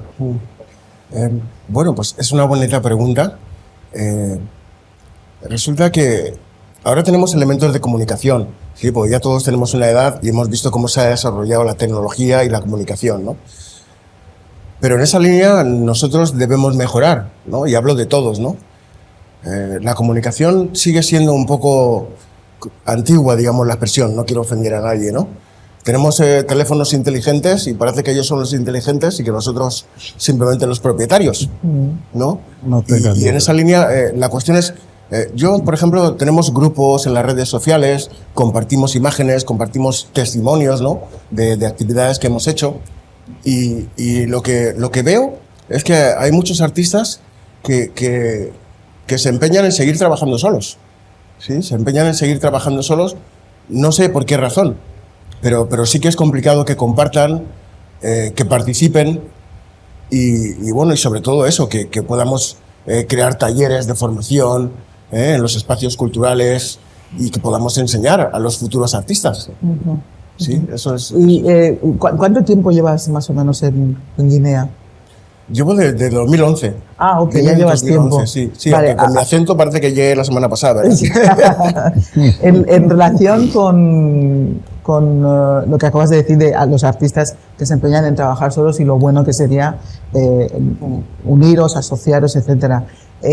Si nos está viendo alguno de ellos, cuéntales qué ventaja tendría para cualquier artista que nos esté viendo trabajar en asociación con otros artistas y haciendo qué. Pues en resumen se trata de que, bueno, igual que vamos a la escuela y no solo aprendemos del profesor, aprendemos también de nuestros compañeros, se trata de que todos, al margen de lo que nos dediquemos, que trabajemos en conjunto, con el debido respeto siempre, que aprendamos los unos de los otros, no es yo soy tal, yo sé cuál, en fin, y así sería mucho más simple nuestra vida, ¿no? Sería más amable, digamos. ¿No? Porque hay que hacer esto sostenible. Hay muchos artistas que se rinden y se dedican a otra actividad pues, por cuestiones monetarias o por diferentes problemas, ¿no? Y yo les invitaría a que, bueno, de alguna manera no se rindan y que miremos a ver cómo podemos agruparnos. Recuerdo que el director de Bellas Artes, Cultura y Bellas Artes, nos invitaba en una reunión a que formáramos los artistas en conjunto, ¿no? Al margen de que, porque el arte tiene el maravilloso poder de unir a las personas, ¿no? Y luego crear emociones únicas, ¿sí? Y en esa línea, pues sí que deberíamos estar todos unidos, aprender los unos de los otros y crecer todos juntos, que es de lo que se trata. Pero sí que es verdad que, por mucho que yo, a ver, como a mucha gente, a todos nos gusta el arte, pero sí que es verdad que el arte lo alimenta el entusiasmo y la pasión.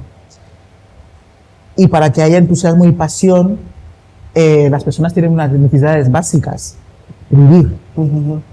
Y no sé si tú sabes lo complicado que es en algunos entornos vivir de tu arte. Entonces, por eso yo te preguntaba, ¿qué ventaja puede encontrar cualquier artista que nos esté viendo? Decir, sí, me voy a asociar con otros artistas, pero va a decir, ¿pero para qué? Porque un artista necesita reconocimiento, pero también necesita comer y necesita pagar sus facturas. Es verdad que los artistas no se definen normalmente por gente que busca el dinero, ¿no? Eso es lo último. Pero al final, como cualquier otro ser humano, también necesitan eso, ¿no? Entonces, efectivamente, tienen necesidades de satisfacer. Entonces, por eso yo preguntaba, ¿qué es lo que puede hacer en ese sentido la asociación por los artistas? Pues es una buena pregunta. Insisto, y una asociación debe ser un conjunto o un equipo de personas con diferentes objetivos o con los mismos objetivos, y son esas personas las que deberían definir cómo podemos trabajar juntos, cómo podemos crecer juntos y cómo podemos mejorar o nuestra economía o nuestras necesidades. Pero no es una cuestión que yo pueda decidir o que yo pueda diseñar. ¿Sí? Yo quería, primero felicitarle porque las cosas que he visto que hacía ahí son para, además de haberme retrocedido un poquito, mira que hay que retroceder un poquito a los tiempos que emocionaban, creaban ilusiones. Yo quería saber si en este momento concreto, cualquiera, artista o no artista, quisiera ponerse en contacto con usted. ¿Tienen ustedes un espacio físico? Es decir, una sede donde poder acudir, uno. Y en segundo lugar, ¿tienen ustedes un apoyo en términos de soporte material con el ministerio encargado del material cultural? Pues eso es una pregunta muy delicada, ¿sí? En resumen. Si quieres la retiro. Sí. No hay que retirarla, no, pero la cuestión es eso, que no quiero, no hay preguntas digamos que mal a lo mejor no quiero, digamos, molestar a nadie, ¿no? Digamos que llevamos presentando diferentes propuestas, ¿no?, en los espacios culturales, y no sé si ellos realmente tienen las manos atadas o el presupuesto del año que viene es en el que van a intervenir con esas actividades, realmente no conozco cuál es la dificultad, ¿no? Pero nuestras propuestas llevan sobre la mesa un montón de años y bueno, hay algunas que sí que se han llevado a cabo, pero déjenme decirles también que muchas de las actividades que hemos llevado a cabo han sido porque con algunos compañeros hemos puesto cada uno lo que han podido y hemos podido financiar, y estamos mirando a ver cómo o la cooperación internacional o bueno, las organizaciones o diferentes organizaciones nos pueden apoyar, que es lo que les hablo de las diferentes propuestas, ¿no? Pero todavía no tenemos bonitas respuestas. ¿Y patrocinio privado vía empresas tampoco? Estamos preparando y presentando las diferentes propuestas, porque según a quién uno se dirige, tiene que presentarlo con un formato, o con un diseño, en fin, ¿me entienden, no? Lo que les quiero decir. Tiene su asociación o grupo, tiene un nombre concreto, sí, por el que se les puede reconocer. Sí, nosotros somos de EG Big Day. Sí, somos el gran día de Guinea Ecuatorial. Sí. EG Big Day. De acuerdo. Bueno, pues, don Enrique, la verdad, felicitarle, como ha dicho el señor Malela. Y bueno, pues esperamos y auguramos todo el éxito del mundo y esperamos que las propuestas los proyectos que tiene y las propuestas que va dejando, que encuentren una respuesta positiva más temprano que tarde. Ha sido un placer tenerle aquí. No, lo mismo digo. Esperemos que desde aquí podamos aportar nuestro pequeño grano de arena al engrandecimiento de EG Big Day. Muchísimas gracias y muy buenas noches. Muchas gracias a todos ustedes. Suerte. Mucha suerte. Bueno, pues nosotros vamos a ir concluyendo. En el programa con el apartado cultural. Nosotros vamos a despedirnos. Pamela, Edgar, Malela, ¿alguna cosa que se haya quedado en el tintero? ¿Alguna última cosa que decir antes de que nos vayamos? No, solo que, oye, el primer programa ha sido indoloro. No ha dolido, ¿no? Ha sido indoloro, un visto y no visto. Bueno, un poco trasladando, en primer lugar, los agradecimientos por poder estar aquí. Y en segundo lugar, pues, resaltar la importancia de lo que es el programa en sí, porque digamos que ayudaría a darle otra dimensión y otro enfoque a lo que es la actividad del Parlamento, y también abriría espacio a poder tratar temas de diferente índole que obviamente ya hemos podido ver que son necesarios y que son pertinentes, y que ojalá que nos vengan más artistas y muchos más estadistas para poder agrandar el programa. Yo cuando he venido venía con bastante esperanza y con mucha confianza. Estaba esperanzado en que el producto del programa Parlamento sea un producto atractivo para la sociedad. Y estaba confiado en el equipo. Las dos cosas creo que se han cumplido, o sea que... Se han cumplido las expectativas. Pues vamos con un canto en los dientes. Señoras y señores, bueno, pues aquí concluimos este primer programa de Parlamento. Nos vemos la próxima semana y recuerden, nosotros no legislamos, pero sí parlamentamos. Buenas noches.